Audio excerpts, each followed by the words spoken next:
Après quelques jours passés dans la vallée de Tréminis, je décidai de reprendre ma route.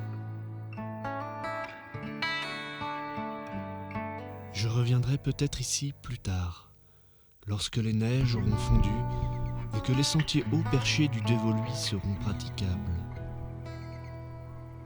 J'ai donc mis les voiles plein sud, pour aller chercher un peu de soleil et pour explorer certains recoins isolés de la Provence.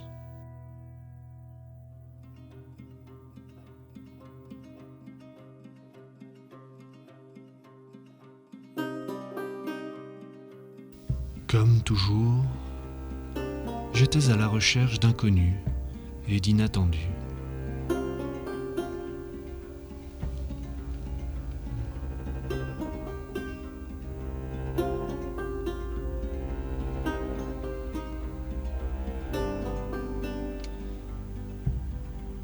Mais j'étais surtout à la recherche de jolis coins sauvages à photographier. Et pour y parvenir, j'ai simplement ouvert ma carte et essayé de trouver de petites routes. Celles qui zigzaguaient, celles qui m'éloigneraient des villes et des grands axes, celles qui semblaient ne passer au milieu de rien et qui me promettaient solitude et paysages sauvages. Des routes désertes, comme oubliées par la civilisation, des routes abîmées et en mauvais état, qui se transforment parfois en pistes, et où le voyageur se demande « Où cela va-t-il bien me mener ?»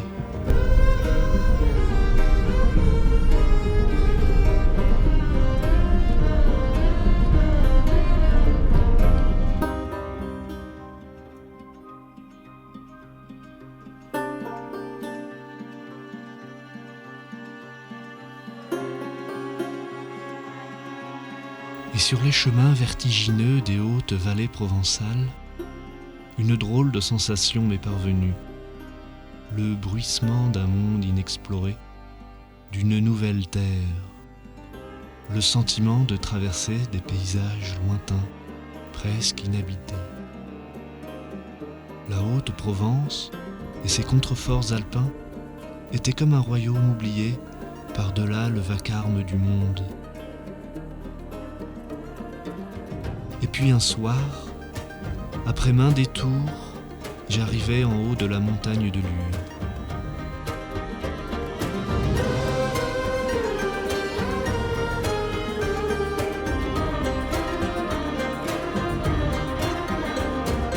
La petite sœur du Mont Ventoux m'offrait un magnifique panorama sur une Provence qui, d'ici, paraissait bien plus typique. Mais elle allait me surprendre à nouveau.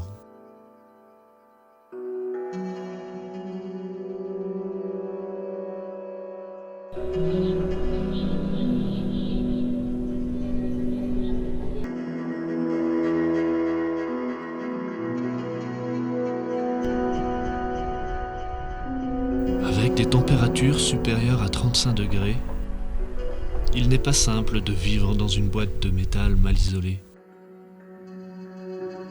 Alors, il a fallu s'adapter, chercher l'ombre à tout prix en journée,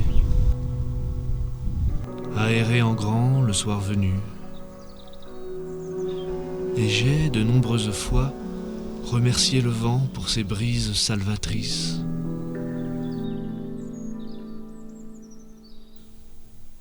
Je pensais trouver une certaine douceur de vivre par ici. Mais j'y ai trouvé une région rude, à l'opposé total de l'image qu'en offrent les films et les cartes postales. Avec ces roches décharnées comme des os mis à nu, ou bien couverts de plantes sèches semblables à des mains griffues. Avec ces ciels de plâtre et une lumière blafarde. Avec son soleil de plomb, son air sec et venteux, la Provence que j'ai vue arborait une gueule aux traits tirés et usés.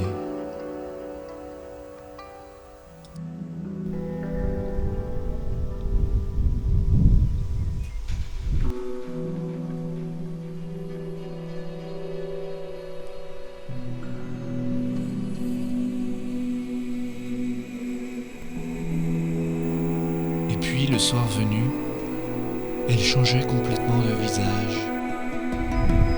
Elle coiffait ses beaux cheveux dorés, ornés de cyprès.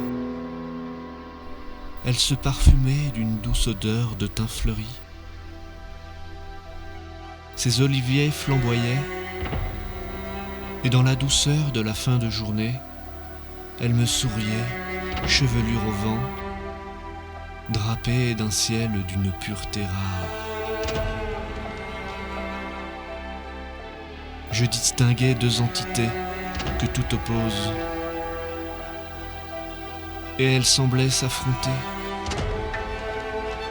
Je sentais une colère sourde qui montait du ciel. La Provence chaleureuse et douce, haute en couleur de pagnol, face à la Provence dure et impitoyable de Giono, une Provence grise.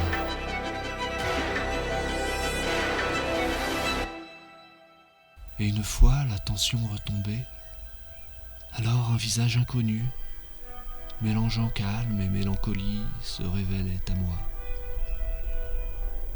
Et c'est ici, dans la pâle lueur du soleil levant, perdu au bout d'une petite route, que la belle Provence me sourit.